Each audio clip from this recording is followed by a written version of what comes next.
Have you ever heard of the Slit-Mouthed Woman ghost? Whether from the movie Carved, The Slit-Mouthed Woman, where when it was shown in theaters, people screamed throughout the entire hall until some were too scared to even leave their seats, or in Jujutsu Kaisen where Geto summons her as one of the cursed spirits that gives you goosebumps, or horror games that make your heart race so hard you have to pause in the middle of the night, even Dojin that twists her into whatever your imagination desires. Everything is not exempt. But do you know? What makes her story the scariest is not the versions people made up to sell movies or games at all. It is the real origin. The origin that actually caused the entire country of Japan to panic for real in 1979. Until the police had to issue warnings, children were sent home in large groups, schools closed earlier every day, and many adults still could not sleep when they thought about it. Try to picture it with me. One night, light rain falling gently, not heavy but damp enough to make your clothes stick to your body. You are walking alone in a narrow alley in an old district of Japan. The streetlights cast a yellowish-orange glow, flickering, long bamboo shadows reflecting on the wet ground. The sound of your canvas shoes goes tick, tick, mixed with the sound of rain hitting your umbrella. The air is icy cold, wind brushing the back of your neck lightly, like cold fingers stroking down. And then, you see a woman standing still at the corner of the alley. Long jet black hair soaked, falling down and covering almost her entire face. She is wearing a pure white surgical mask, too clean. A long dark red coat, like dried blood. She slowly turns her face toward you and asks in a soft voice, but laced with a chill that makes the hairs on the back of your neck stand up instantly. Am I pretty? That question is so simple. But the answer you give may be the last answer in your life. Friends, if it were you, what would you answer? Would you just say pretty straight out? Or would you try to dodge with clever words? Because today, we are not talking about the versions people made up for fun anymore. We are going back to the truth. The truth that happened in the Edo period, hundreds of years ago. When a young woman was slit from ear to ear by her own husband, with a samurai sword. Because of jealousy that raged so wildly it blinded him. We will travel together, through every moment when she was born, became a vengeful spirit, and came back to haunt people in the modern world. And most importantly, we will know why she still walks in the dark alleys of Japan. Until this very day. And why? No matter how far you are from Japan, you might still hear the sound of those wet shoes. Tick, tick. Coming closer and closer? Right behind you. Tonight. Go back almost 400 years, to the Edo period, around the 1600s. Close your eyes and picture it with me. One night in a large old wooden house, in the high-class samurai district of Edo City. Light from a paper lantern flickers softly on the dark pine wood walls. The faint scent of incense mixes with the smell of old wood and the rain that had just fallen that evening. Wind blows through the paper sliding door gaps, making a whoosh, whoosh sound, like someone breathing while secretly listening. And in that room, there is a young woman sitting in front of a polished mirror. Her name, no one remembers her real name anymore these days. But people in that district called her Okami, or the beautiful lady. Her face was so beautiful that people said, if she smiled at someone, that person would forget the entire world. Skin white and smooth like the first snow of winter, lips rosy like plum blossoms, long flowing black hair down to her waist. Her husband was a high-ranking samurai, famous both on the battlefield and at court. But the more beautiful she was, the more wildly his jealousy raged. That night, the sound of his footsteps echoed up the wooden stairs. Thud, thud, thud, slow but heavy, like a sword about to slip from its sheath. He pushed the sliding door open so hard the paper tore. His face twisted with anger and pain. In his hand, a long samurai sword still stained with dried blood from a previous battle. Have you been unfaithful to me? His voice trembled, but full of vengeful fire. She turned to face him, smiling faintly as usual. I have never done such a thing, my lord. But he did not listen. He grabbed her hair tightly, his large rough hand calloused from years of holding a sword. He yanked her head back until her neck arched. Then, he used the tip of the sword to slice down from the left corner of her mouth. Her scream rang through the house. Grrrah! Blood spurted out hot, flowing down her chin, soaking the white collar of her robe. The stench of fresh blood filled the entire room. She tried to struggle, but he pinned her down on the cold wooden floor. The sword tip continued slicing, slowly, from the left corner of her mouth, across her cheek, across her ear, all the way to the right corner of her mouth. Her mouth was slit from ear to ear. Blood flowed in streams, mixed with her tears. She cried, but the sound that came out was strangely distorted because her slit mouth turned every word into only a horrifying moan. He leaned down and whispered in her ear, his voice cold as ice. Now, you will never be able to smile at anyone else again. You will be beautiful, only for me. Then he left her there on the floor. Blood soaked into the old wooden grooves. She crawled, gasping, body shaking, hands clutching her slit mouth tightly. Blood gushed between her fingers. That stench stayed in her nose until her final day. That same night, she died. But her death was not the end. Because the pain, the humiliation, and the overflowing hatred in her chest turned her into something more than just a corpse.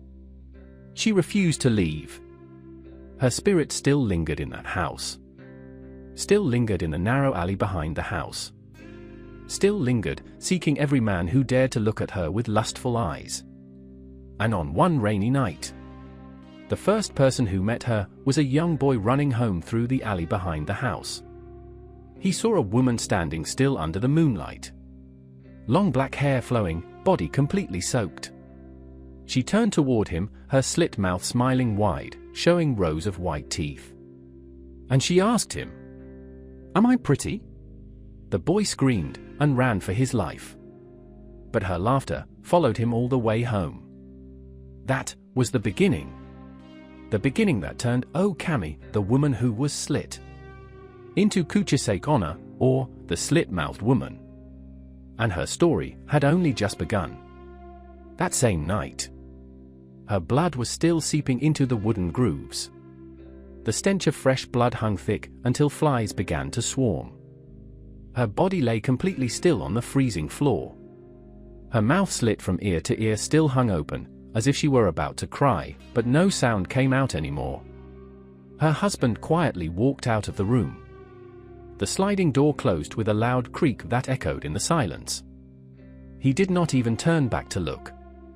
But her spirit refused to leave. In Japanese Buddhism of that era, people believed that if someone died with overflowing hatred, humiliation that burned the heart, and pain that had not been atoned for, that spirit would become an Onryo, a vengeful female spirit.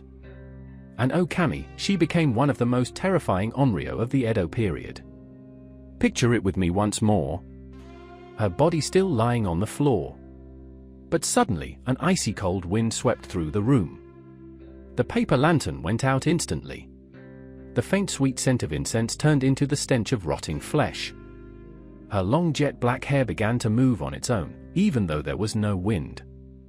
It slowly puffed and spread, as if alive. Then, her body slowly rose. Not rising like a normal person, but as if pulled up by an invisible rope. Her neck tilted slightly to the side, her slit mouth still smiling wide, showing rows of white teeth. Blood still dripped from the corners of her mouth down to her chin. But she no longer felt pain. She walked out of the room, bare feet stepping in her own blood, making squelch, squelch sounds on the wooden floor. She walked through the dark hallway, through the small rock garden where the rain still fell steadily. With every step, the air around her instantly grew colder. Trees in the garden withered, leaves fell in showers. Even the night insects stopped chirping. She had become a being no longer of this world. An Onryo with hatred toward every man. Men who had once looked at her with lust. Men who had once made her believe she was beautiful. And the man who betrayed her. On the first night she left the house, she stood at the mouth of the narrow alley behind the house. The rain grew heavier. Rainwater streamed down her long black hair. Her white robe, stained with blood, had turned dark red like dried blood. She did not say anything. She simply stood still and waited. The first person who met her was an old man walking home after drinking at a nearby tavern. He saw the shadow of a woman standing under the moonlight. "Oh, little lady, what are you doing standing there alone?" he muttered, and walked closer. She turned to face him. Her slit mouth smiled wide. And she asked for the first time as an Onryo, "Am I pretty?" Her voice soft, but laced with a chill that pierced straight to the bone. The old man froze. He was still drunk, so he chuckled. "Pretty, very pretty, my girl." That answer was the beginning of the horror. Her mouth split even wider. She laughed in a high-pitched voice. He. Then she vanished into the rain. But the next morning, people in the district found the old man lying dead at the mouth of the alley. His mouth had been slit from ear to ear, exactly the same. Blood pooled on the stone ground. And on his face twisted with terror, there was still a frozen smile.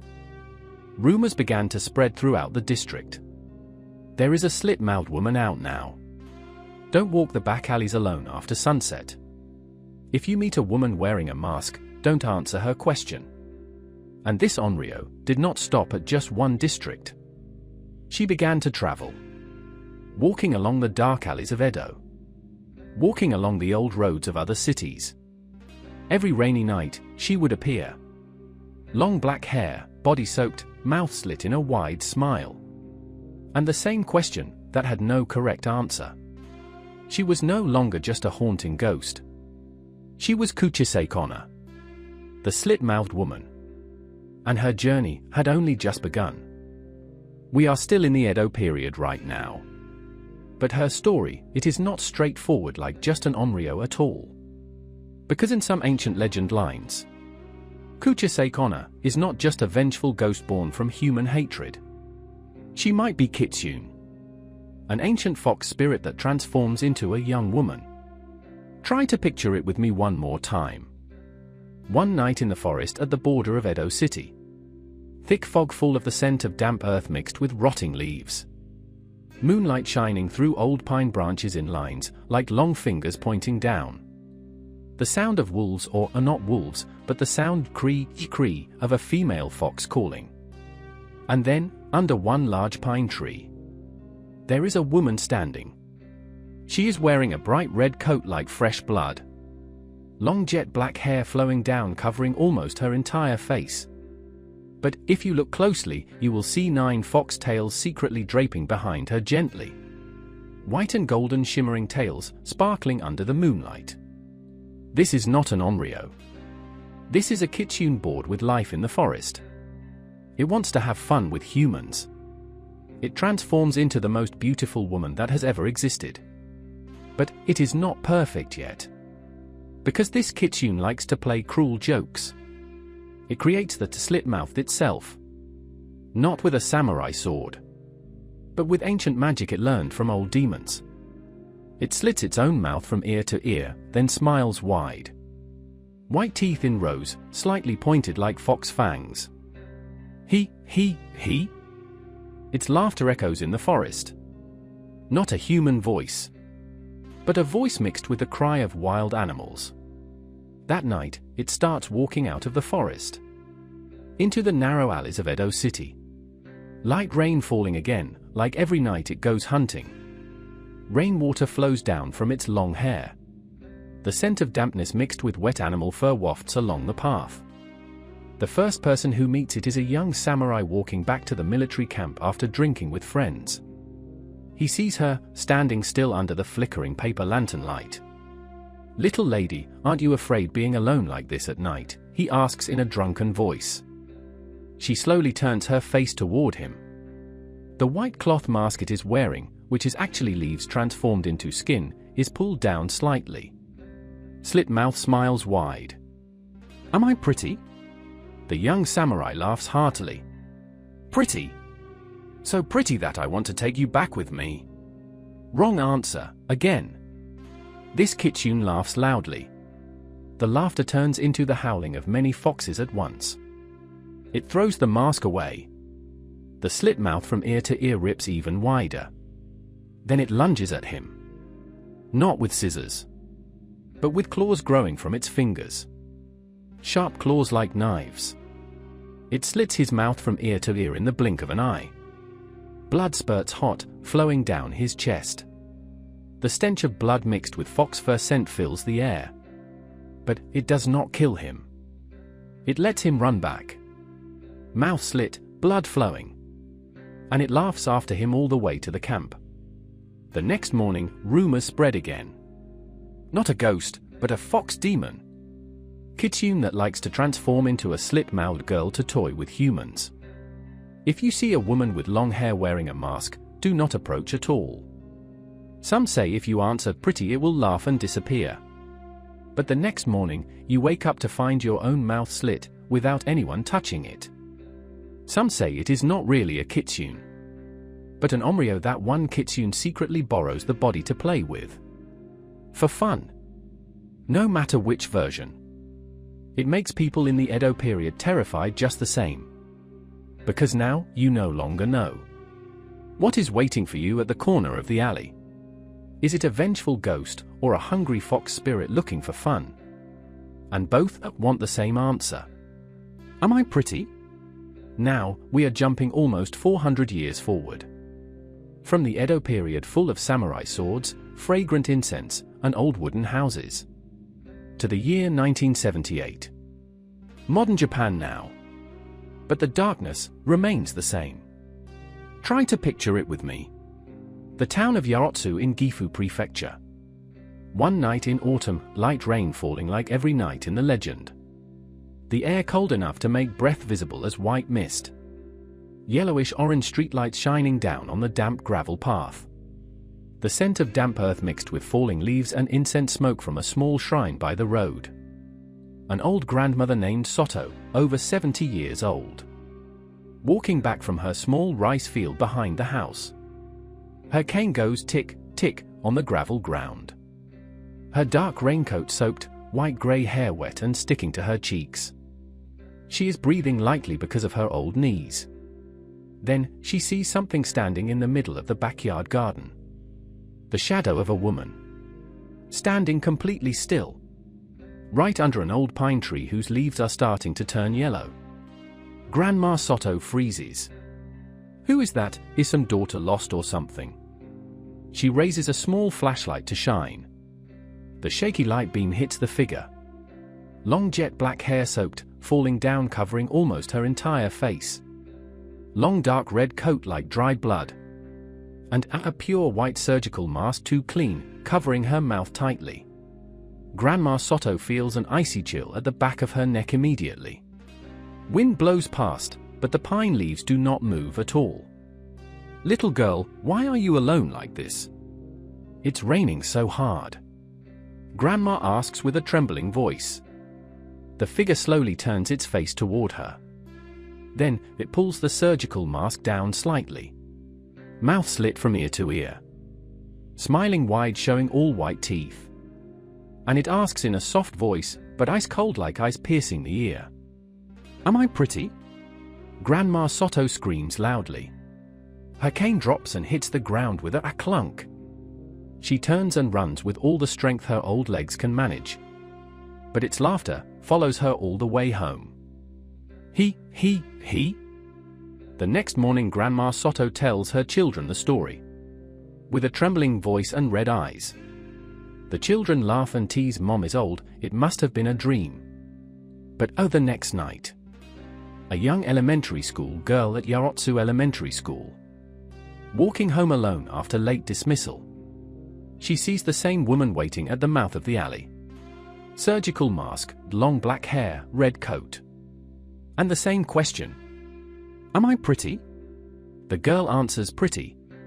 The next morning, the teacher finds her unconscious by the road. Mouth slightly slit at both corners. Dried blood caked. And she keeps muttering, she smiled at me, her mouth was slit so wide. Rumors start spreading in the school. From 1 child, 2, 3. Until it becomes a wave throughout the town. Kuchisake-onna has returned. She has come back to life in Gifu. Not just an old legend, she is walking in the real world. Local police start receiving dozens of reports every day. Children are sent home in large groups after school. Parents start forbidding children from going out after sunset. And Grandma Soto, she never walks past the backyard garden again. She knows well that what she saw that night was not a dream. It was the return. After being silent for hundreds of years, Kuchisake-onna has returned. And this time, she is not just in the old alleys of Edo. She has come to the modern world. With a surgical mask, large scissors, and the same question. Now, we are stepping into the point where legend becomes reality. Year 1979 summer. The whole country of Japan is scorching hot. The air hot and stuffy, sweat seeping down backs. But the real fear is colder than winter. Try to picture it with me. Gifu City, mid-June. School children walking home after school. The sky red like dried blood. The smell of car exhaust mixed with hot earth soaked by summer storm rain. Cicadas chirping loudly g, filling the alleys. But then, silence spreads. Because the rumor from Grandma Soto last year did not stop at Gifu anymore. It spreads fast like wildfire. Local newspaper Gifu Nichi Shinbun runs a big headline. Young girl tricked by the slit-mouthed woman in the alley behind the school. Below is a photo of a small child unconscious, with small cuts at both mouth corners. Reporters interview the real Grandma Soto. She says with a trembling voice, "I saw her, her mouth was slit from ear to ear, and she asked me, am I pretty?" This news is picked up by Shukan Asahi and Shukan Shincho special issues. Headline: Kuchisake-onna has returned, new threat to Japanese children. Within a few days, the whole of Japan begins to panic. Every school announces new policy. After school at 3:30, children are strictly forbidden to walk home alone. Teachers and local police have to escort children in large groups. Children walk in long lines holding hands. The sound of school shoes click, click on concrete sidewalks. But everyone walks in complete silence, no one dares talk. Parents start buying surgical masks for their children to wear all day. Afraid that, if she sees someone's mouth prettier, she will slit it too. Police increase patrol rounds. White patrol cars circle narrow alleys all night. Flashlights shining into dark corners. But some nights, officers report saw a woman's shadow standing still under a tree, but when approaching, it disappeared, leaving only the scent of rain and old blood wafting. Many schools close earlier than usual. Children sent home from 2:30. Parents wait in lines at the school gate. Their faces tense, sweat flowing, but not from heat, from fear. Try to imagine a boy named Tokishi, 11 years old. He is invited by friends to take a shortcut through the alley behind an old temple. Light rain falling again, like every time she appears. The scent of wet earth mixed with temple incense wafts over. Tokishi walks in front. Then he sees her, standing under a flickering street lamp. Long black hair soaked. Dark red coat. Pure white surgical mask. She turns, slowly pulls the mask down. Mouth slit from ear to ear. And asks in a soft voice that makes the whole group freeze stiff. "Am I pretty?" The children scream, scatter and run. Tokishi runs so hard his shoes tear. But her laughter still follows him all the way home. The next morning the story is on TV news. NHK station issues a public warning. If you see a woman wearing a surgical mask standing in a deserted alley, do not approach and report to police immediately. The panic spreads across all 47 prefectures. From Hokkaido down to Kyushu. People start talking in subways. In coffee shops. In offices. She is real, not just a story. This year she has come back stronger. And on one rainy night, Police in Gifu receive dozens of emergency calls at once. 7 children missing after seeing the slit-mouthed woman. But the next morning the children are found unconscious in various alleys. Mouths with thin cuts at the corners. And everyone mutters the same words when they wake. She is pretty, but I answered wrong. Even in the darkness where nothing can be seen. Because Kuchisake-onna never comes quietly. She comes with clear signs, like advance warnings that tonight she has chosen you. Try to picture it clearly with me. Another night of light rain, rain that is not heavy but damp enough to make clothes stick. You are walking alone in a narrow alley in an old district of Tokyo, or Osaka, or even Bangkok with alleys mimicking Japanese ones. Yellowish-orange streetlights flickering, as if about to go out. The damp musty smell from old concrete walls mixed with wet earth and old dried blood scent that drifts in from nowhere. Light wind at the back of your neck, icy cold like cold fingers stroking slowly down. Then you hear the sound. Tick, tick, tick. The sound of wet canvas shoes on rainwater. Slow, steady rhythm. Not fast, not slow, but coming closer and closer. You turn to look. And you see her. Standing completely still at the corner of the alley, about 10 steps away from you. Long jet black hair soaked, falling down covering almost her entire face. But that hair is exactly waist length, straight and smooth like combed with blood. Long dark red coat, sometimes pitch black, soaked until it clings to her body. The fabric looks old and thin, as if used for decades. Under the coat, you see one pale white hand holding something. Large scissors. Old-fashioned fabric scissors with long sharp blades gleaming even in the dark. Or some nights, it is a rice sickle still stained with rust and dried blood. And on her face, a pure white surgical mask too clean, covering her mouth tightly. That mask looks brand new in a strange way. As if just taken out of the box a few minutes ago. She stands still, not moving. But you can feel she is watching you through the small gap above the mask. Her eyes, jet black. But so deep they seem to have faint red fire glowing inside. Then she starts walking. Tick, tick, tick. With every step she takes, the rain falls a little heavier. The scent of dampness mixed with old blood grows stronger. The air around you instantly turns colder until the hairs on your arms stand up. And you feel as if a cold hand has gently rested on your shoulder. This is the mark of death. If you see a woman who has long black soaked hair exactly to her waist, is wearing a white surgical mask, has a long red or black coat, is carrying large scissors or a sickle, and is waiting for you at the corner of an alley on a rainy night, you know immediately. Tonight you may not make it home. Because once she appears, she will not disappear easily. She will walk after you. Slowly, but never stopping. Until she gets to ask that question. And when she asks, there is no escape. You may try to run. But the sound tick, tick will ring out behind you. Closer every moment. You may try to turn back and look. But she will be standing right there, closer than you thought. And that old blood scent will stay in your nose until morning. Friends, this is what makes her different from other ghosts. She is not just a passing shadow. She is a being with a clear form. With sound. With scent. And with scissors ready to be used. And these signs, they remain exactly the same. Whether 400 years or 40 years have passed. She still walks out. Every rainy night.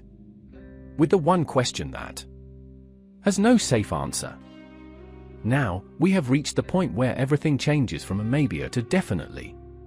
Because when you meet her, she will not say much. She will ask only one question. But that question is a trap with no escape. Try to picture it clearly. You stand frozen at the corner of the alley. Rain still falling steadily without stopping. The tick, tick sound of wet shoes stops exactly when she stands 3 steps away from you. the old blood scent wafts stronger until you cannot swallow your saliva. Her white surgical mask still covers her mouth tightly. But you already know what is underneath that mask. She tilts her head slightly. Long black soaked hair falls down covering half her eyes. The scissors in her right hand slowly open, the click sound rings softly but clearly in the silence. Then she asks, in a soft, gentle voice, like an old lover smiling at you, "Am I pretty?" The first question. You feel your heart pounding in your throat. Breath hot, but the back of your neck icy cold like ice left there. Your hands shake. Your mind goes blank. If you answer, pretty straight out, she will laugh softly, he? Then slowly pull the surgical mask down. The mouth slit from ear to ear will smile wide, showing all white teeth. And she will say, "Thank you, but I want you to be more like me." The scissors will thrust up. The ice-cold blade touches the corner of your mouth. Then slices, slowly, from ear to ear. Warm blood spurts down your chin. The fresh stench of blood rises and hits your own nose. You will scream, but the sound that comes out is strangely distorted because your mouth is already slit. And she will smile at you with pure happiness. But if you answer not pretty, she will stay silent for a moment. Then laugh loudly. He. The scissors will spin in her hand. And she will say, "Then I will make you prettier myself." And she will slice the same way, but even more brutally. Some people say if you run away, she will not chase immediately. But the next morning, you will wake up to find her standing at your front door. Or squatting at the end of your bed. And she will ask the same question again. "Am I pretty?" The second question. And this is the real rule. She always asks twice. The first time to test. The second time, to punish. So is there any way to survive? Japanese people in the 70s and 80s passed down many versions by word of mouth. The first way, answer shortly average or futsu. She will freeze, laugh softly and vanish. But some survivors say she will come back the next night. The second way, throw Beko Ame candy. The clear yellow hard candy made from sugar and starch. Throw it on the ground in front of her. She will bend down slowly to pick it up. Long black hair spreading down to cover her face. You have 3 steps to run, but if you run out of candy, she will look up and smile. The third way, say the word pomade 3 times quickly. Pomade, pomade, pomade. Because in modern legend some say she used to be a woman who loved applying pomade to her hair. This word will confuse her and make her disappear. But friends, listen carefully. No method guarantees 100%. Because some versions say, if she has already chosen you, no matter what you answer, no matter how many candies you throw, no matter how many times you say pomade, she will still follow you home. That night, you may fall asleep, but wake up in the middle of the night and see a dark shadow standing at the corner of the room. Surgical mask still covering her mouth. Scissors placed on the bedside table. And she will whisper in your ear, "Am I pretty? This is the last time." A trap with no escape. Because her question is not just a question. It is a curse. It is the hatred that has not ended. It is the twisted curiosity of a spirit who was once told she was pretty and then destroyed. And no matter how much the world changes, no matter if we have mobile phones or security cameras, when light rain falls, when you walk alone, and when you hear the sound tick, tick, the same rules still apply. And you still have to choose an answer. But for her, there is never an ending. Because Kuchisake-onna keeps walking on without stopping. And even today, her survival methods are still passed down by word of mouth. In Japanese chat groups, on Reddit, on TikTok where people upload clips how to survive the slit-mouthed woman late at night. Try to picture it with me. You are standing completely stiff at the corner of the alley. Rain still falling without pause. The tick, tick sound stops right in front of you. The old blood scent wafts so thick you can barely breathe. The scissors in her hand open wide, click, softly. The pure white surgical mask still covers her mouth, but you already know what is underneath. She asks again, in an even softer voice. Am I pretty? The second question. Now you have only a few seconds. Japanese people in the 70s recommended the first method everyone knows. Answer shortly average or futsu. She will freeze. Laugh softly he. Then vanish into the rain. But some who survived told that. The next night she still came back. Standing waiting at your front door. The second method, throw Beko AME candy. The clear yellow sweet-smelling old-fashioned candy. Throw it on the ground. She will bend down slowly to pick it up. Long black hair spreading down covering her face. You have 3 steps to run, but if you run out of candy first, she will look up and smile. The third method, say it pomade 3 times quickly. Pomade, pomade, pomade. Because in modern legend some say she used to be a girl who loved applying pomade. This word will confuse her, old memories will surface. And she will disappear, for a moment. But friends, listen carefully. No method is 100% guaranteed. Because the versions keep changing all the time.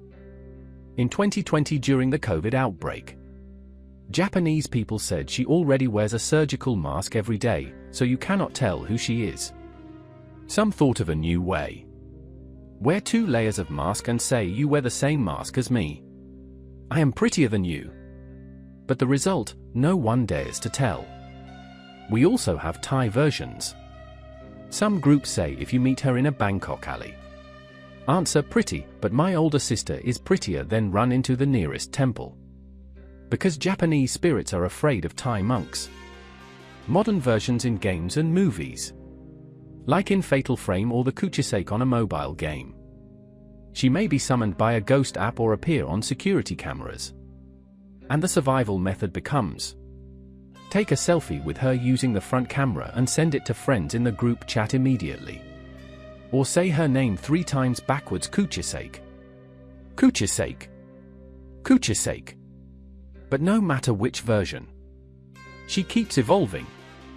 In 2024 there are rumors in Japan that she started appearing at Yamanote Line subway stations, wearing a black surgical mask instead of white. Scissors turned into a small pocket knife. And she no longer asks only am I pretty? She asks, am I still as pretty as before? Because she knows the world has changed. But her hatred remains the same. And that is the scariest part. She learns. She adapts. And she still walks out on every rainy night. No matter how much technology we have. No matter how far we are from Japan. She may still be waiting for you. At the corner of the alley where the streetlights flicker. With the same question. And this time, she may have a new way we have never known. We have traveled a long way together. From the old wooden room in the Edo period where the stench of blood still clings to our nose. Through the dark forest where the kitsune laughed with fox cries. Jumping through time to 1978 when Grandma Soto screamed in the backyard. All the way to the summer of 1979 when the whole of Japan had to escort children home in lines. And finally, we stand right here. At the corner of the alley where the rain still falls without stopping. And she is still standing there waiting for us. Every survival method that Japanese people have passed down for decades is still usable. Answer average and she may freeze, laugh softly and vanish into the rain. Throw Beko AME candy on the ground, she may bend down to pick it up, long black hair spreading to cover her face, you have 3 steps to run. Or say a pomade 3 times quickly: a pomade, pomade, pomade. She may remember the old days when she was still an ordinary girl and that memory confuses her for a moment. Modern versions keep being added. Wear 2 layers of mask and say you wear the same as me. I am prettier. Or during COVID some said to answer, everyone wears a mask now. I cannot see your mouth. Thai versions also exist, answer pretty, but my older sister is prettier, then run into the nearest temple because Japanese spirits fear Thai monks. But friends, listen carefully. No method is 100% guaranteed. Because she is not a spirit that died completely. She is an Onryo that is still hungry. She is a Kitsune that is still bored. She is a legend that learns and evolves with the world. She knows how the world has changed. She knows we wear surgical masks every day because of the pandemic. She knows we walk looking at our phones and no longer pay attention to dark alleys. So she adapts. Some nights she may no longer ask, am I pretty? She may ask, am I still as pretty as before? Or, do you think I am still worth looking at, in this era? And no matter what we answer, she may still follow us home. Try to picture it right now. You are reading this message, or listening to me in your headphones. Your room is dark. Screen light shining on your face. But outside, the rain has started falling lightly again. Do you hear the sound tick, tick? Not a car. Not a neighbor's shoes. It is the sound of wet shoes, ringing slowly and coming closer. You may look out the window and see a faint shadow at the corner of the alley. Long black soaked hair. Dark red coat. Pure white surgical mask too clean. She is looking at you. And she is about to ask, am I pretty? That question is no longer just a question. It is a curse that has not ended. It is the hatred that was slit with a samurai sword 400 years ago. It is the twisted curiosity of a spirit who was once told she was pretty and then destroyed. And every time you see a woman wearing a surgical mask, whether on the train, in a department store, or even in your own alley, you will think of her. You will think of the mouth slit from ear to ear under that mask. You will think of the scissors opening wide. You will think of the answer you may have to give if she walks toward you today. And are you sure that your answer will be correct? Are you sure that you will still have time to answer? Friends, tonight, when you turn off the lights to sleep, when rain falls lightly outside the window, and when you hear something tick, tick in the distance, do not forget. She is still walking. And she may be looking for you. At the exact moment you are looking for her.